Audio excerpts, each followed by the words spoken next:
Assalamualaikum warahmatullahi wabarakatuh. Alhamdulillahirrabbilalamin. Alhamdulillah kita semua masih Allah qadar baik hari ini, masih bisa bernafas, masih bisa membuka mata hari ini, dan masih bisa berjumpa lewat video ini, lewat media ini. Perkenalkan, nama saya Azalia Nindya Palastri. Saya salah satu siswi kelas 11 MIA A di SMA Sultan Aulia Boarding School. Di sini saya akan berceramah tentang bijak bermedia sosial. Seperti yang kita tahu, media sosial adalah salah satu media di mana orang bisa berkomunikasi, bisa bersosialisasi dalam platform online atau dalam media online. Media sosial ini tidak hanya digunakan oleh orang dewasa, bahkan anak kecil pun punya media sosial. Media sosial ini memang digunakan oleh segala usia lah, bisa dibilang seperti itu. Media sosial ini apa saja contohnya? Contohnya tuh Facebook, Instagram, WA atau WhatsApp, Pet, Twitter, semua itu adalah media sosial. Apapun itu yang online dan bisa menghubungkan kita itu adalah media sosial. Media sosial ini memiliki banyak sekali dampak positif maupun negatif. Salah satu dampak positifnya adalah bisa mendekatkan yang jauh, atau kita dengan orang yang jauh bisa saling berkomunikasi walau dari jarak jauh. Kalau dulu berkomunikasi dengan orang dalam jarak jauh itu menggunakan surat, dan itu biasanya diantar dengan ekspedisi atau dengan merpati kalau misalnya masih di zaman benar-benar lama gitu kan. Nah, kalau zaman sekarang kita tidak perlu menggunakan merpati ataupun ekspedisi dengan mengirim surat. Sekarang ada namanya SMS, ada yang namanya telepon, VC, VN, bahkan ada yang namanya banyaklah, ada Zoom, chatting, ada yang namanya chatting. Chatting itu di atasnya SMS lah, bisa kirim stiker, bisa kirim foto, video dari situ.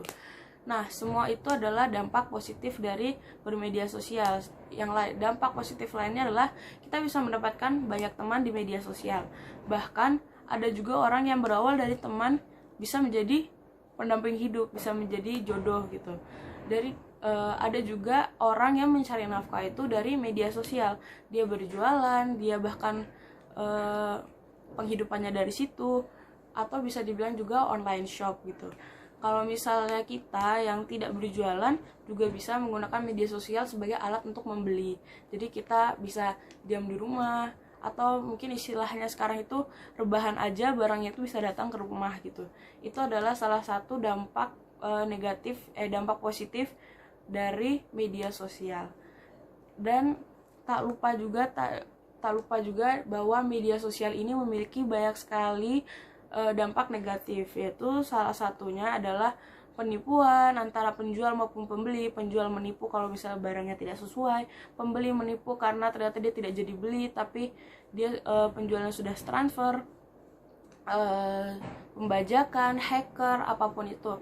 Bahkan akun kita pun bisa diretas oleh mereka untuk menyebarkan hal-hal yang tidak baik. Yang terparah kalau menurut saya adalah cyberbullying. Cyberbullying itu apa? Cyberbullying itu adalah perundungan di dunia maya. Perundungan di dunia nyata saja itu tidak enak dan tidak diperbolehkan, apalagi di dunia maya.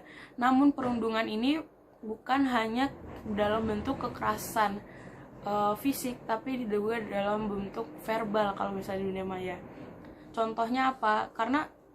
Kenapa saya bahas ini? Karena banyak orang yang melakukan ini tapi tidak merasa gitu kalau misalnya ternyata dia itu melakukan cyberbullying. Contohnya adalah memposting sesuatu berita kebohongan tentang seseorang, memposting foto orang yang memalukan, atau memposting aib seseorang, lalu mengatasnamakan orang lain untuk kepentingan jahatnya. Jadi dia menipu tapi atas nama orang lain gitu. Itu semua adalah cyberbullying. Bahkan berkomentar jelek atau menghujat di komentar saja itu juga termasuk cyberbullying. Dan yang paling parah menurut saya adalah menyebarkan berita hoax yang belum tentu dia tahu kebenarannya. Karena berita hoax itu misalnya tutorial untuk menjadi cantik harus menggunakan merkuri. Nah, menggunakan merkuri itu ternyata tidak baik untuk kesehatan, berarti berakibat buruk kepada kesehatan orang lain. Bahkan orang itu bisa saja meninggal gara-gara berita yang dia bawa gitu. Nah, bagaimana cara kita untuk menjauh dari cyberbullying, atau cara kita untuk tidak ikut menjadi cyberbullying, yaitu menjadi pengguna sosial media yang bijak. Kita harus membaca informasi dengan baik dan benar. Kita telaah apakah ini benar informasinya.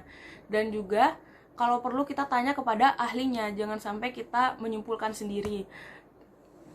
Lalu kalau misalnya kita tahu, oh sudah kita pastikan bahwa ini benar, tapi kalau misalnya kita pikirkan juga dampaknya, apabila dia menyebarkan ini, kita menyebarkan ini, terus dampaknya itu tidak baik untuk massa, ternyata setelah disebarkan massa jadi ribut gitu, lebih baik untuk tidak disebarkan. Bahkan kalau misalnya mau menyetop orang untuk menyebarkan itu, mulailah dari diri sendiri dulu gitu. Lalu yang kedua adalah berhati-hati dalam memposting sesuatu atau menyebarkan sesuatu, karena apa yang kamu posting, apa yang kamu sebarkan itu pasti memiliki dampak untuk orang lain, bahkan untuk diri kamu sendiri. Yang ketiga, dalam berkomentar, dalam menyampaikan pendapat, supaya menggunakan bahasa yang baik dan benar. Bahkan kalau mungkin tidak diperlukan untuk komentar, lebih baik untuk tidak berkomentar. Boleh bersosial media, tapi dengan cara yang bijak, karena sosial media itu sekarang banyak sekali masalahnya gitu. Kalau orang dulu bilang mulutmu itu harimaumu, kalau zaman sekarang itu postinganmu, ketikanmu, apa yang kamu sebarkan itu semua adalah harimaumu. Jadi berhati-hatilah, ayo menjadi pengguna media sosial yang bijak. Mungkin cukup sekian dari saya, banyak kurangnya, banyak lebihnya saya mohon maaf yang sebesar-besarnya. Banyak kata yang salah, banyak kata yang menyinggung, saya mohon maaf yang sebesar-besarnya. Assalamualaikum warahmatullahi wabarakatuh.